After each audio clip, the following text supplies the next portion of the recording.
Selamat berjumpa kembali dalam pemrograman bersama saya Yohanes Yanto dari MIPA GM.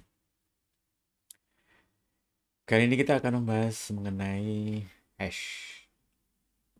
Apa itu hash? Hash adalah cara untuk menyimpan data dan mencarinya, sehingga diharapkan idealnya adalah pencariannya itu sangat cepat, penyimpanannya juga sangat cepat.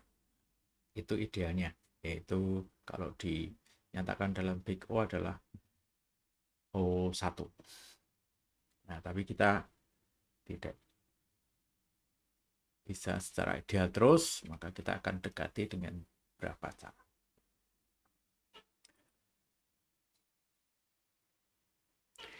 Jadi hash itu tujuan awalnya adalah menyediakan penyisipan dan pencarian yang sangat cepat. Nah, seberapa cepat itu ya tergantung mesinnya gitu. Jadi kalau mesinnya ini kalau dihitung operasinya adalah satu operasi. Dinyatakan dalam Big O menjadi O1. O1 keduanya itu maksudnya adalah penyisipan maupun pencariannya. Nah, apakah ini selalu terjadi demikian? Ya, tidak. Idealnya seperti itu, tapi tidak selalu demikian. Nah,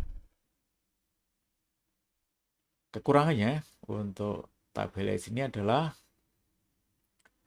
yang pertama berdasarkan array. Jadi, ukurannya harus diketahui terlebih dahulu. Jadi dia nyimpannya itu sebenarnya pakai array atau berdasarkan array. Sehingga ukurannya harus diketahui terlebih dahulu. Berikutnya itu performa menurun saat tabelnya itu penuh. Di keterisian tabel itu mengaruhi performance. Makin penuh itu akan makin berkurang performance. Kemudian tidak ada cara untuk menampilkan secara urut atau menyortir data. Jadi kalau kita pakai array biasanya kan kita akses urut indeks itu kalau array sudah terurut itu akan terurut. Nah, di hash itu tidak ada urutan berdasarkan indeks itu, tapi masuknya itu akan ditentukan oleh key atau kuncinya. Nah, kunci itu yang menentukan menjadi indeks. Nah, karena ada masalah tabrakan atau collision, maka yang berdekatan itu belum tentu urutannya benar atau sesuai dengan urutannya.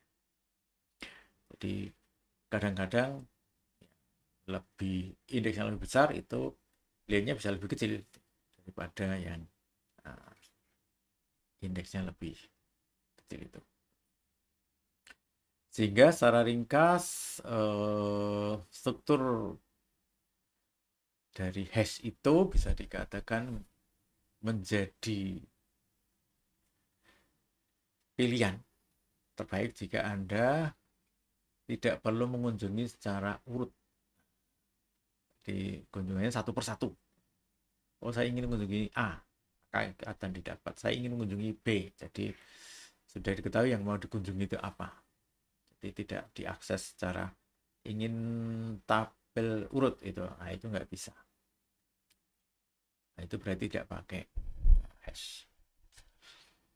Motivasinya adalah kalau kita menggunakan hash ini harapannya adalah tadi banyak mencari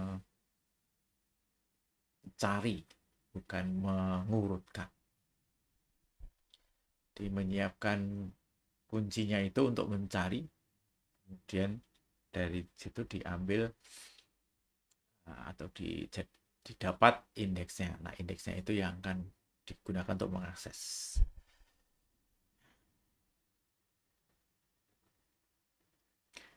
Oke, gambarannya mungkin kita cepat saja. Nah, seperti ini ya. Jadi, idenya adalah menyediakan pencarian itu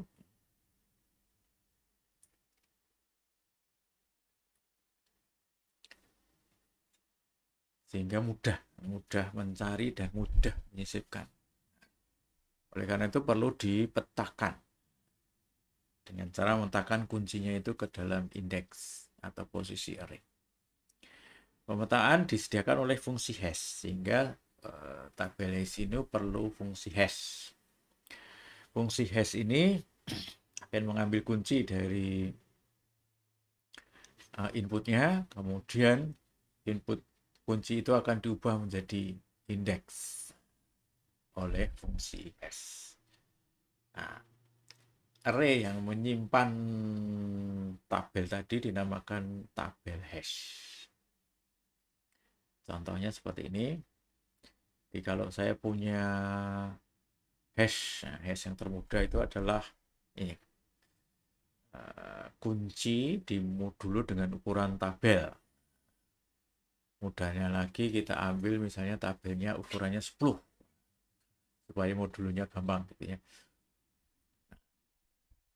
Maka tabelnya akan berisi indeks dari 0 sampai 9. Dan itu sama dengan modulo dari 10 itu kan 0 sampai 9. Nah, kalau kita punya data 13, kemudian 11.456, 2001, 157. Nah, kita lihat di sini kita bisa mengisikan nilai 13, kemudian 11.456 dan seterusnya. 13 modulo 10 berarti dia akan di posisi 3. Posisi 3. 13 11.456 modulo 10 berarti di 6, berarti modulo 10 hasilnya 6 sehingga di posisi 6. 2001 di posisi 1. 157 di posisi 7 di sini.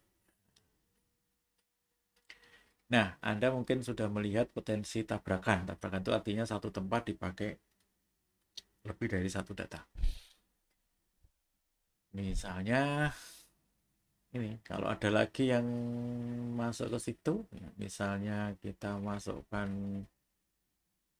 207, ya itu akan tabrakan.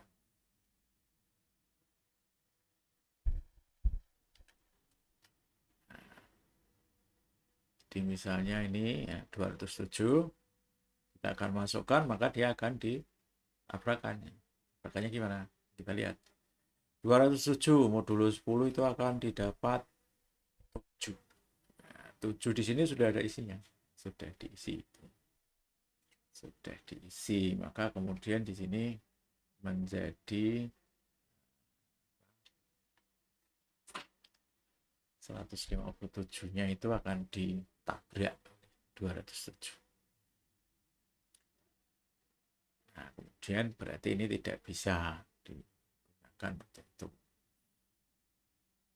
Tidak bisa digunakan berdua. Harus cari tempat lain. Nah, untuk mencari tempat lain, maka kemudian kita pakai beberapa cara. Cara yang pertama misalnya open addressing. Open addressing itu bisa linear probing, quadratic probing, atau double hashing. Kemudian ada sparse chaining atau rantai terpisah. Kita akan coba satu persatu. Linear probing.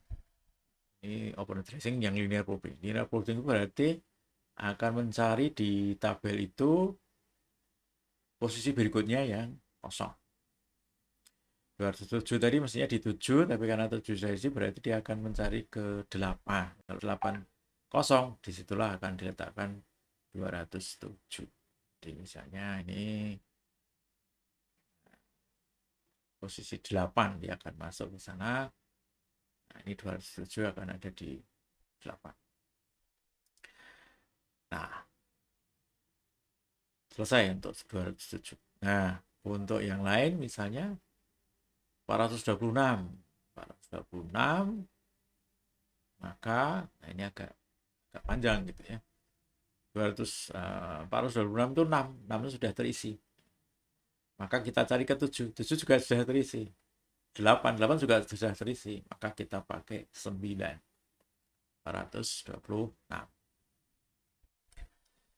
Nah, itu kemudian kalau masalah di linear publik adalah cluster atau pengelompokan. Jadi dia akan mengelompok dan pengelompokan itu seperti ini. Nah, supaya tidak mengelompok, kemudian ada usaha untuk memencarkan. Nah, mencarkannya bisa dengan beberapa cara. Nah, beberapa cara caranya. Yang lain misalnya, ya kalau sudah mau penuh digandakan ukurannya. Tadi 10 menjadi 20. Dengan cara itu maka kita bisa menghitung lagi. Nah, ini perlu dihitung lagi. Fungsi hash-nya sekarang menjadi K modulo 20, bukan 10. Nah, modulo 20 ini akan menghasilkan nilai baru. Nah, di situ kemudian didapat hasilnya seperti ini, misalnya sudah berpencar tapi ya harus itu korbannya adalah harus mengulang proses gitu ya. Nah, kemudian ada usulan lagi pakai quadratic probing. Nah, quadratic probing seperti apa? Nah, quadratic probing itu seperti ini. Jadi kalau yang linear probing tadi, kalau tidak ada dia bergerak satu berikutnya, satu berikutnya, satu berikutnya. Untuk kuadratik itu bergeraknya tidak satu berikutnya, tapi kuadratik berikutnya. Jadi satu ada, maka berikutnya adalah 2 kuadrat, berarti 4, selisih 4, selisih 9, selisih 16, selisih 25 gitu. Kuadratik. Maka nah, bentuknya menjadi ini 1, X plus 1, X plus 4, X plus 9, X plus 16, X plus 25, X plus 36, dan seterusnya. Nah, harapannya ini akan memencarkan juga atau tidak menjadikan cluster. Sehingga contohnya ini yang 207 tadi, 7 ini tabrakan, maka kemudian ditambah 1 menjadi 8. Oke. Terus yang 426 tadi, ini akan dimasukkan lagi. 6 tambah 1 itu 7. 7 sudah ada isinya, maka kemudian 6 ditambah 4, bukan 6 ditambah 2, tapi 4. Yaitu 2 kuadrat. Jadi 4. Sehingga dia akan meloncat jauh ke 10. Nah, 10 itu ya 0. Dulu 10 lagi jadi 0. Berarti dia akan di situ 426 akan ada di paling atas. 426 kuadratik. Oke, kuadratik ternyata akan memunculkan secondary clustering. Maka kemudian dibuat cara lain lagi, yaitu dengan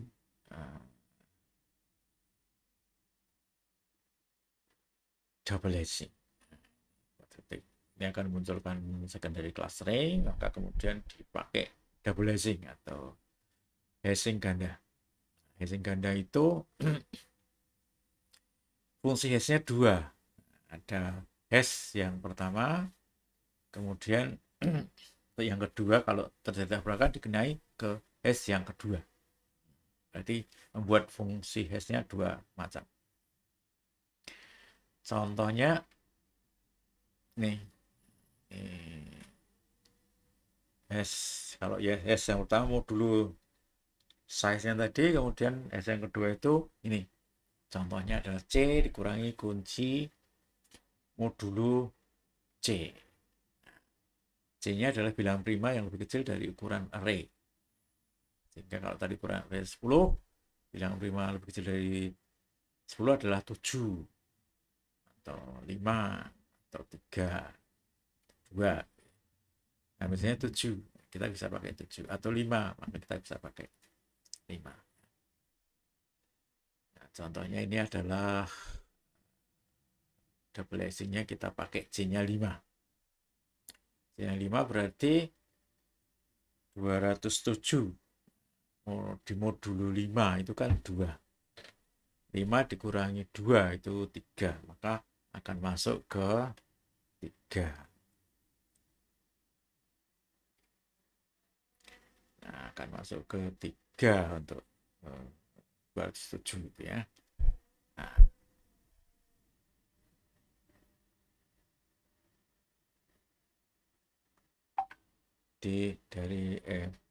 dari loncat ya. Dari 7 kemudian ditambah 3 dia akan masuk ke 10. Jadi hasilnya 3, tapi kemudian itu adalah loncatnya dari 7 tadi. Hasil yang pertama kan 7 ditambah 3 jadi 10. Di ini H207, H itu yang hash pertama. Itu modulo 10 berarti ini 7. Nah, P itu adalah hash yang kedua. Itu adalah 207 modulo 5. 2. 5 dikurangi 2 jadi 3. Di 10. Nah, 10 dia akan masuk ke 0. Sehingga 207 disimpan di indeks 0. Nah, itu maka kemudian bisa lebih mencap. Ya. Nah, kalau 426 ini 6 tabrakan, kemudian dikenai yang P 426 adalah 4. 426 di modulo 5 adalah 1, 5 dikurangi 1 adalah 4. 4 berarti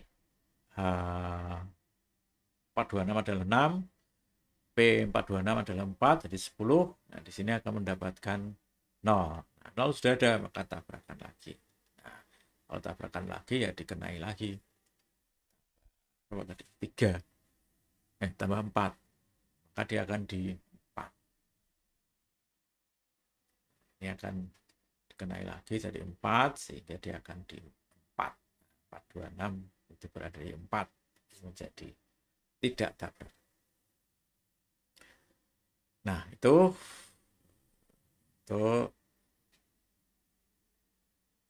apa? Linear, kemudian kuadratik dan double hashing. Nah, ada juga kita pakai cara lain. Oh ya, sebelumnya ini ada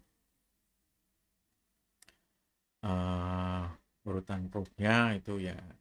Kemudian nah ini H-nya itu dipilih kalau modulo size-nya itu 10, kemudian P-nya 5, C-nya 5, maka kita bisa berulang-ulang di situ 5, 10, 5, 10, 5, 10. Nah, itu menjadi tidak pernah ketemu karena berulang-ulang di situ. Maka sebaiknya tabelnya itu menjadi dibuat yang bilangan prima. Bukan 10 tapi dipilih 11 misalnya atau 13. Nah, ini kalau dipilih 11,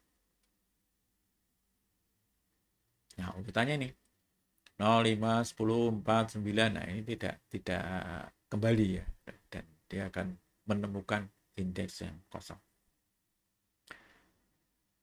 Jadi persyaratan hashing ganda adalah bahwa ukuran tabel prima, kemudian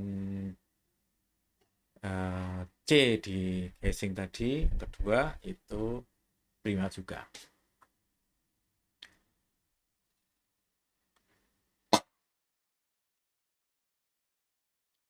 Oke, nah ini untuk open addressing itu cara hashing ganda ini adalah yang terbaik sementara ini. Nah, kemudian untuk rantai terpisah. Rantai terpisah itu berarti modelnya seperti ini. Langsung gambarnya saya. Nah, gini. Ini indeksnya, kemudian kalau dia terisi ya terisi 1. Kalau terisi tabrakan ya ke sebelah kanannya. Nah, sebelah kanannya. Jadi tidak ke bawah tapi ke kanan. Nah, ini bisa panjang. Bisa panjang secukupnya. Maka ini dipakai cara link list. Ke kanan. Nah, ini bisa diperpanjang seperlunya. Maka itu menjadi tidak tabrakan di sini, tapi dia akan ke sana. Nah, kalau di sininya panjang, di sininya pendek, nah itu akan mencarinya menjadi linear. Nah, ini menjadi tidak efisien lagi. Nah, maka sebaiknya adalah ya ke sananya tidak banyak-banyak. Kalau banyak itu akan menjadi linear. Linear search itu ya.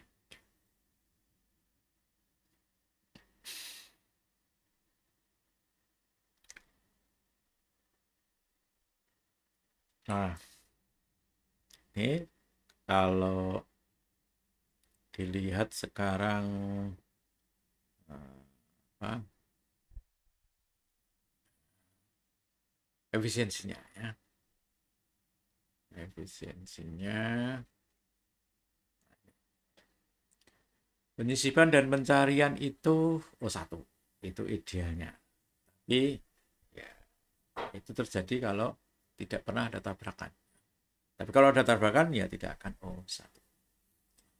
Nah, jika tabrakan terjadi ya tergantung dari waktu akses ke tabrakannya itu. Nah, mencari tabrakannya itu linear probe atau yang opponent tracing itu berarti ke bawah bisa loncat-loncat. Nah, kalau yang apa spirit chaining itu ke kanan, menelusuri ke kanannya itu kayak link list. Nah, efisiensi kalau digambarkan seperti ini. Nah, ini gambarnya grafik ini ya. P itu untuk pencarian sukses, kemudian yang ini yang gagal. Nah, yang sukses yang biru, ini. Dan yang gagal yang merah. Nah, terlihat di sini bahwa awalnya itu mendatar kemudian melejit ke atas ya, curam naik. Dan juga untuk yang gagal. Nah, sehingga kira-kira ini akan efektif kira-kira di setengah lah gitu ya, di setengah. Nah, kalau setengah itu di sini. Nah, ini masih belum naik gitu ya. Ini juga naiknya tidak begitu banyak.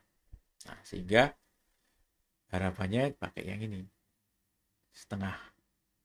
Faktor bebannya setengah. Nah, faktor beban itu ada perbandingan antara data yang terisi dengan kapasitas dari tabel. Nah, sehingga kalau L-nya setengah misalnya di pencarian itu hasilnya nilai 1,5, sedangkan untuk gagal itu ini 5. Nah, kita lihat di sini setengah. Setengah itu di sini ini 1,5 ya. Sedangkan kalau gagal itu 2,5 sini. 2,5. Oh ya, ini yang 2/3. 2/3 0,67 ya kira-kira gini ya. Ini 2, kemudian yang di sini 4,5 atau 5 malah gitu loh. Besar sedikit di sini. Nah, itu sehingga faktor beban yang baik itu mestinya di bawah setengah. Terus masih bentuknya masih linear, masih apa mendatar ya, atau masih landai. Nah, untuk yang quadratic probing dan double-lacing ya grafiknya mirip-mirip tapi berbeda sini ya. Rumusnya berbeda. Ini P sama dengan per 1 minus L untuk berhasil, dan untuk gagal minus log 1 min L per L. Nah, bentuknya hasilnya seperti ini. Ya, kalau setengah itu masih bagus seperti tadi. Di setengah lah bebannya itu akan masih baik. Nah, untuk spirit chaining itu kapasitasnya bisa lebih kecil dari yang terisi, karena yang terisinya bisa ke kanan. Sehingga faktor bebannya itu bisa lebih dari 1. Nah, sehingga bentuknya seperti ini. Nah, faktor bebannya bisa ini. Nah, ini linear panjang probe-nya saja gitu ya. Panjang probe rata-rata makin panjang ya makin lama. Kalau faktor bebannya 2 di sini ya Saya kira panjang probe-nya rata-rata 2 juga ya. 3 itu 2,5, 4 itu 3. Nah, rumusnya di sini adalah L per 2 plus 1 untuk sukses dan gagal 1 plus L. Tinggal ditambah 1 sampai 4 jadi 5. 5 jadi 6. Itu yang linear probe atau yang spirit chaining. Nah, secara ringkasan, kapan menggunakan apa, jika jumlah item yang akan dimasukkan tidak pasti, gunakan spirit chaining. Tetapi, perlu diperhatikan bahwa ini membuat, kalau di pemrogram kita bisa membuat link list untuk ke kanannya itu. Tapi karena kinerja itu menurun dengan hanya dengan linear, maka bisa dihitung di situ ya, makin panjang ke kanannya berarti makin menurun gitu. Nah, kalau pakai open addressing itu kena penalti, artinya banyak yang harus dibayar kalau kita tidak tahu apa jumlah item yang akan dimasukkan. Nah, kalau tahu maka kita bisa menggunakan hashing ganda. Hashing ganda, faktor beban rendah, kemudian probing linear atau kuadratik harus dilakukan untuk kemudahan implementasi. Di yang kuadratik tadi atau yang double hashing itu ya lebih kompleks perhitungannya karena dia akan menghitung-hitung lagi. Tapi ya sebenarnya tidak begitu kompleks banget, gitu. Cuma selisih sedikit. Oke, itu adalah hashing topik kali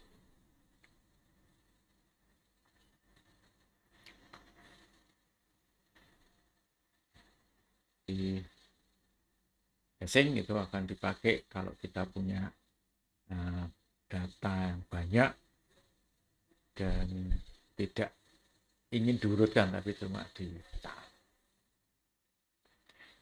Demikian topik kali ini. Sampai ketemu lagi di kesempatan berikutnya.